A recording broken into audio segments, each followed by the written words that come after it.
নমস্কার, আপনারা সবাই কেমন আছেন? আশা করি সবাই ভালোই আছেন এবং সুস্থ আছেন। আপনাদেরকে আমার নতুন একটি ব্লগে অনেক অনেক স্বাগত জানাই। আজকে শুভ জন্মাষ্টমী। আজকে আমাদের যে ভগবান শ্রীকৃষ্ণ তার জন্মদিন। আমরা আজকে এই জন্মাষ্টমী দিনটিকে খুব ভালোভাবে উদযাপন করব এবং আমরা সব আয়োজন করে নিয়েছি। সকালবেলা আমার মা প্রথমে মালা গেঁথেছে, সাদা টগর ফুল এবং তুলসী পাতা দিয়ে মালাগুলো গেঁথে নিয়েছে। অনেকগুলোই মালা গেঁথেছে। তারপর ফুল আনা হয়েছে, ফুলগুলোকে সাজিয়ে রাখা হয়েছে। তারপর এদিকে ঘটে দুধ নিয়ে নেওয়া হয়েছে এবং এখন গোপাল, আমার যে ওয়াইফ দুটো গোপাল গোপালকে সেবা করে, সেই গোপালগুলোকে এখন স্নান করানো হবে। আপনারা দেখেন কিভাবে আমার মা গোপাল দুটোকে স্নান করাচ্ছে। আজকে শুভ জন্মাষ্টমী। আজকে এই জন্মাষ্টমী উপলক্ষে আপনাদেরকে সকলকে আমি জন্মাষ্টমীর শুভেচ্ছা জানাই। আপনারা সবাই এই দিনটিকে ভালোভাবে বাড়িতে শ্রীকৃষ্ণের জন্মাষ্টমীকে ভালোভাবে উদযাপন করুন এবং আমাদের যে জন্মাষ্টমী পালন সেটি। মা বলো, এই ঘটের কি নিয়েছ? কাঁচা দুধ, দই, ঘি, মধু, গঙ্গা জল। আচ্ছা, আর যে জলটা দিয়ে স্নান করাচ্ছ সেই জলে কি নিয়েছ? ওই জলে কি নিয়েছি? গোলাপ জল, অগরু আর জল। আচ্ছা, গঙ্গা জল।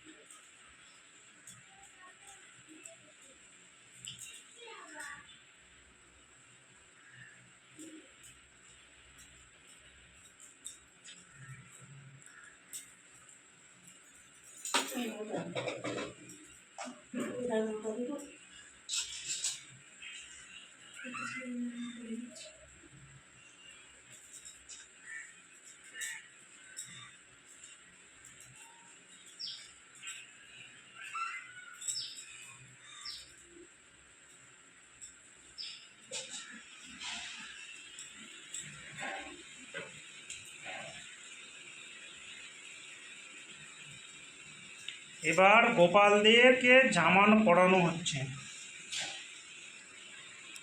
এই জামাগুলো মায়াপুর থেকে এনে আমাদেরকে গিফট করেছিল আমাদের এক রিলেটিভ। এই জামাগুলি আমরা পরাচ্ছি।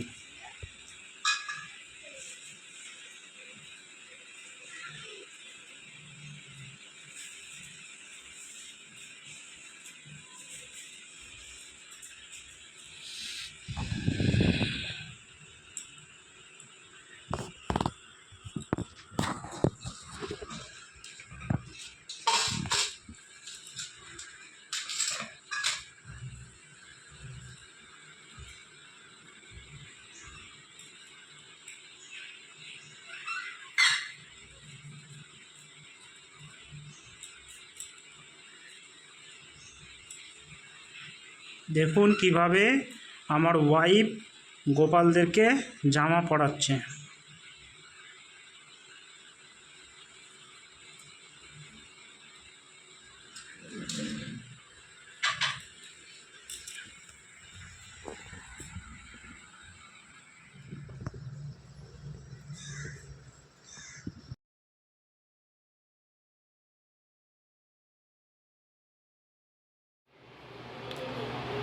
গোপাল ঠাকুরকে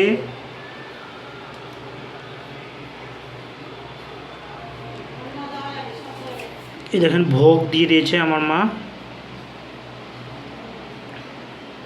দিয়েছে আপেল, কলা, মুড়ি, শসা, বেদানা এবং তুলসী পাতা দিয়ে ভোগ দিয়েছে।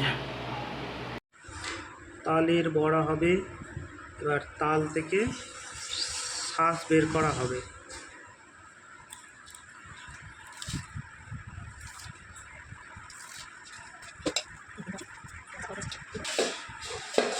পাকা তাল থেকে কিভাবে শাঁস বের করা হচ্ছে দেখেন।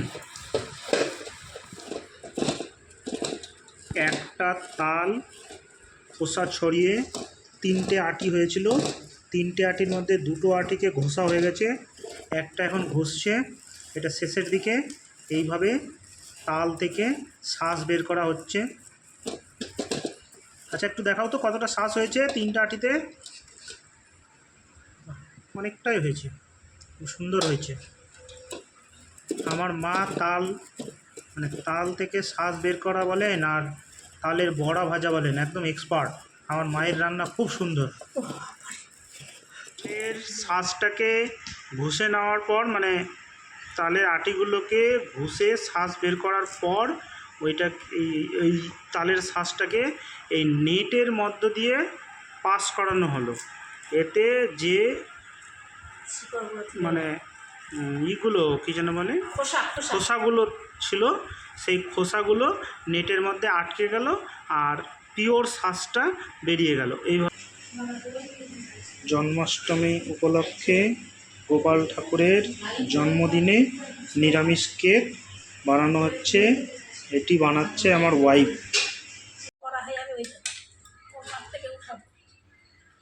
কি দিচ্ছ? চালের গুঁড়ি। আর আগে কি দিয়েছিলা? আটা আর ময়দা। আটা আর ময়দা। কাতে দিয়েছিলা? কিসে দিয়েছিলা?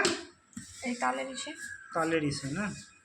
তার মানে তালের যে পিওর শ্বাসটা ছিল তার মধ্যে প্রথমে আটা দিয়েছে একটু, তারপর ময়দা,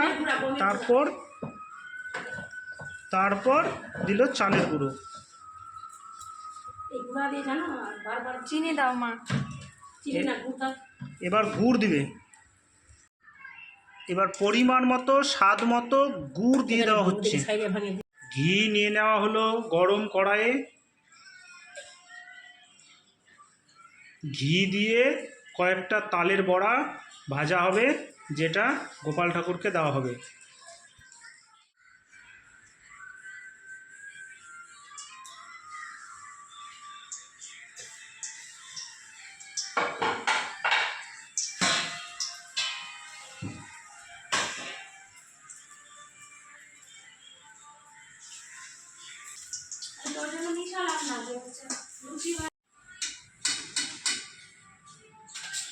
আমার মা বুধিয়াটা রান্না করে নিয়েছে, এটা গোপাল ঠাকুরকে দেওয়া হবে। আর এইখানে সুজি বানিয়ে নিয়েছে আমার মা, এটাও গোপাল ঠাকুরকে দেওয়া হবে। বেলছে আমার ওয়াইফ, আর এখানে আটাটাকে মেখে নেওয়া হয়েছে। এই মেখে নেওয়া আটা দিয়ে লুচি হবে, গোপাল ঠাকুরের জন্য লুচির ব্যবস্থা হবে।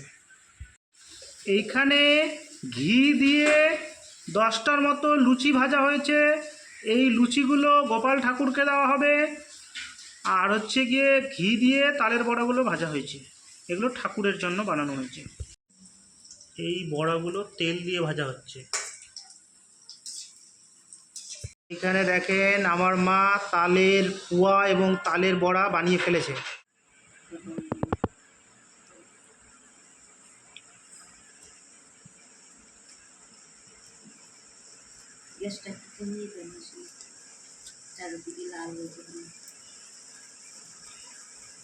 এটা তালের ক্ষীর রান্না হচ্ছে গোপাল ঠাকুরের জন্য। এই যে দেখেন তালের ক্ষীরটা আমার মা বানালো, এটা গোপাল ঠাকুরকে দেওয়া হবে।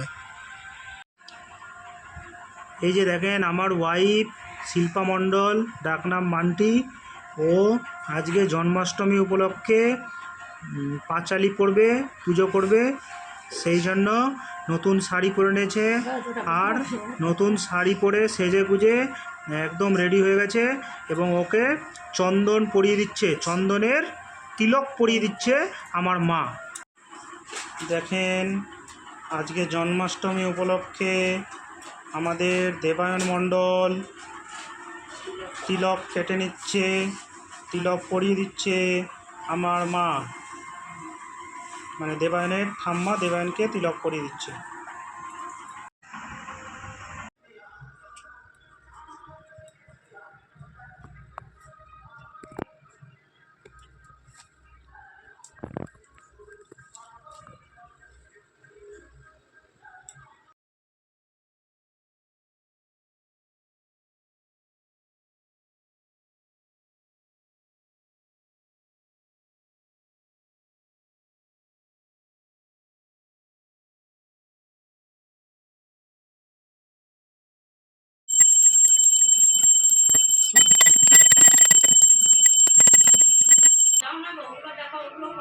তারপর দেখো, তারপর শুনো।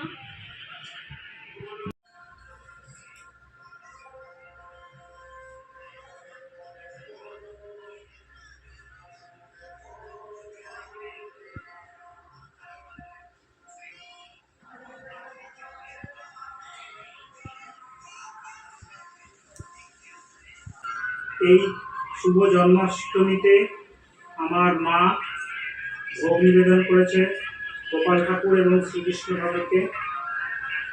এই যে দেখেন, প্রথমে দিয়েছে এটা নিরামিষ কেক। এই নিরামিষ কেকটা আমার ওয়াইফ বানিয়েছে। আর দিয়েছে তাল, এখানে দিয়েছে পঞ্চমিষ্টি, এখানে দিয়েছে ক্ষীর, এইখানে দিয়েছে সুজি, এখানে তালের ক্ষীর, এইখানে দিয়েছে ঘিয়ে ভাজা লুচি এবং পঞ্চফল আছে, কলা, শশা, খেজুর, আপেল এবং তালের বড়া এবং তালের মালপোয়া। আর এইখানে আছে বুদিয়া, এখানে আছে দই, এখানে আছে দুধ, আর এখানে আছে আখের রস, এখানে আছে সাবু, এখানে জল। আর সব ভোগেই তুলসী পাতাটা দিয়ে দিয়েছে। তুলসী পাতা না দিলে মানে ভোগটা কমপ্লিট হয় না। নারায়ণের শ্যামবর্ণ চতুর্ভুজ মূর্তি দেখে দেবকী আর বাসুদেব একেবারে মুগ্ধ হয়ে গেল। বাসুদেব খুবই কাতরভাবে ভগবানকে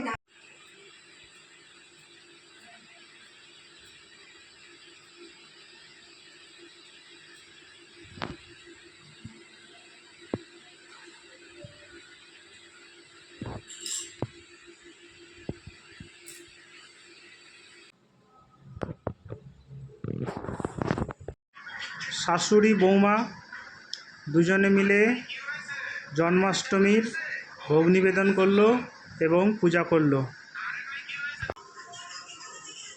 আজকের ব্লগটি এখানেই শেষ করলাম। আপনাদের সাথে শীঘ্রই আবার দেখা হবে আমার নতুন একটি ব্লগে। ব্লগটি যদি আপনাদের ভালো লেগে থাকে তাহলে একটি লাইক করে দেবেন। ব্লগটি কেমন লাগলো আপনারা কমেন্টে জানাবেন, শেয়ার করে দেবেন, সাবস্ক্রাইব করে দেবেন, পাশে থাকা বেল আইকনটি প্রেস করে দেবেন। এবং আপনি যদি ব্লগটিকে আমার ফেসবুক পেজে দেখে থাকেন তাহলে ফেসবুক পেজটিকে ফলো করে দেবেন। আপনারা ভালো থাকবেন, সুস্থ থাকবেন। ধন্যবাদ।